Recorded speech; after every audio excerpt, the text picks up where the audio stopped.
కేంద్ర ఎన్నికల సంఘం కేబినెట్ భేటీకి ఆంక్షలతో కూడిన అనుమతి ఇవ్వడంతో అత్యవసర అంశాలతో పాటు కీలకమైన విషయాలపై తెలంగాణ మంత్రివర్గం చర్చించింది.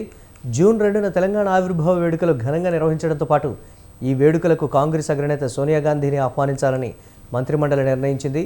ధాన్యం కొనుగోళ్లపై చర్చించిన కేబినెట్ వరి కొనుగోళ్ల బాధ్యత పూర్తిగా కలెక్టర్లదేనని స్పష్టం చేసింది. ఏ రైతుకు నష్టం జరగకుండా చివరి గింజ వరకు కొనాలని అధికారులను ఆదేశించింది.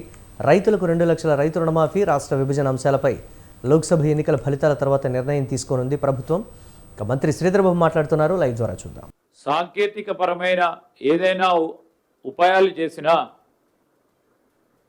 బ్యారేజ్ నిలుస్తుందని మేము నమ్మకం ఇయ్యలేము అని స్పష్టంగా చెప్పారు నివేదికలు. వారు ఇంటరిమ్ రిపోర్ట్ ఇచ్చిన మేరకే, ఎందుకంటే సాంకేతిక నిపుణులు ఇచ్చిన మేరకు రేపు జియోఫిజికల్ జియోటెక్నికల్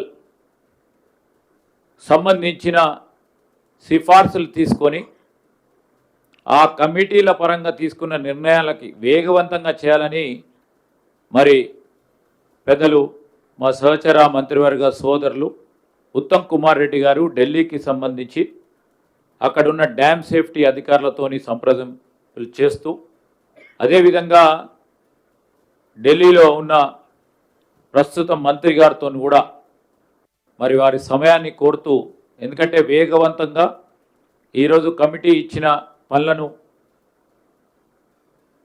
నివేదిక ఇచ్చే విధంలో జియో టెక్నికల్ కానీ జియో ఫిజికల్కు సంబంధించిన అంశాలను ఆ కమిటీ పరంగా తీసుకోవాల్సిన నిర్ణయాలను వేగవంతంగా మీరు అమలు చేయడానికి సహకరించమని కోరడానికి వారు కూడా ప్రయత్నం చేస్తూ ఉన్నారు. రైతులకు సంబంధించిన ప్రయోజనాలు మాకు ముఖ్యం.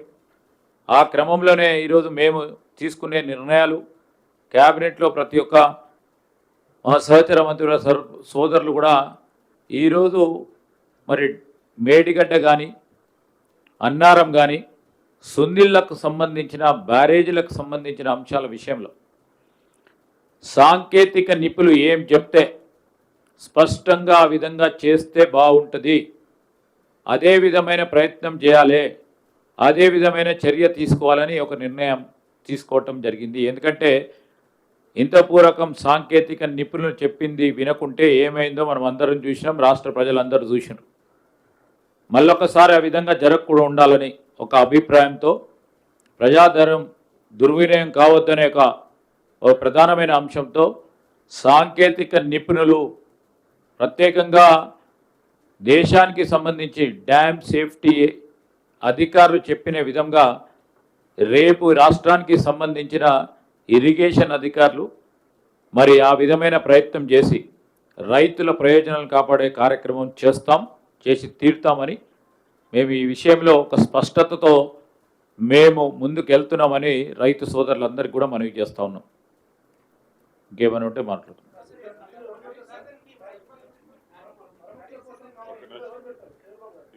వెంకన్న మాట్లాడతారు, మాట్లాడే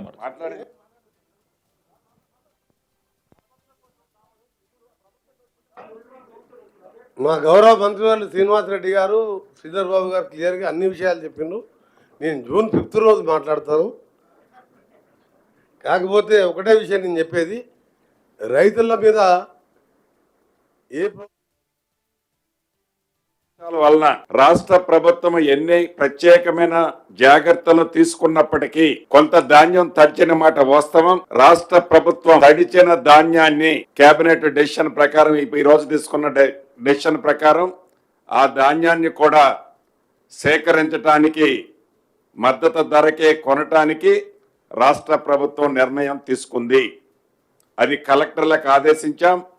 ఏ రోజు ఆ రోజు ఎక్కడైతే ధాన్యం తడిచి రైతన్నల ఇబ్బంది పడొద్దన్నదే ఈ రాష్ట్ర ప్రభుత్వం యొక్క ముఖ్య ఉద్దేశం.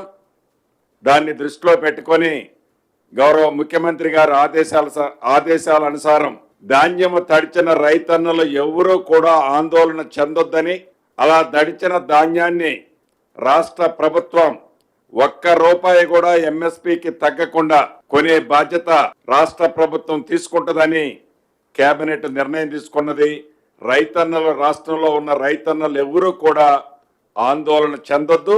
ఎన్నికల టైంలో సన్నబియ్యం ఇస్తామని మేము వాగ్దానం చేశాం. ఈ రాష్ట్ర అవసరాల కోసం బయట ప్రాంతాల నుంచి సన్న బియ్యం కొనొద్దు అనే ఒక నిర్ణయంతో ఏదైతే ఎన్నికల్లో మేము చెప్పిన దాని ప్రకారం ప్రతి రైతన్నకు సన్న వడ్లు పండించిన రైతన్నకు క్వింటాలకు 500 రూపాయల బోనస్ ని ఈ వచ్చే సీజన్ నుంచి ఇవ్వాలని నిర్ణయించాం. సన్న బియ్యము అంటే సన్న వడ్లు రకాలు ఏమనేది అగ్రికల్చర్ డిపార్ట్మెంట్ వారు రేపు పత్రికా ప్రకటనగా అవన్నీ కూడా ఆ రకాలని ప్రకటించడం జరుగుద్దని కూడా ఈ వేదిక ద్వారా తెలంగాణ రాష్ట్రంలో ఉండే రైతన్నులందరికీ తెలియజేస్తున్నాం.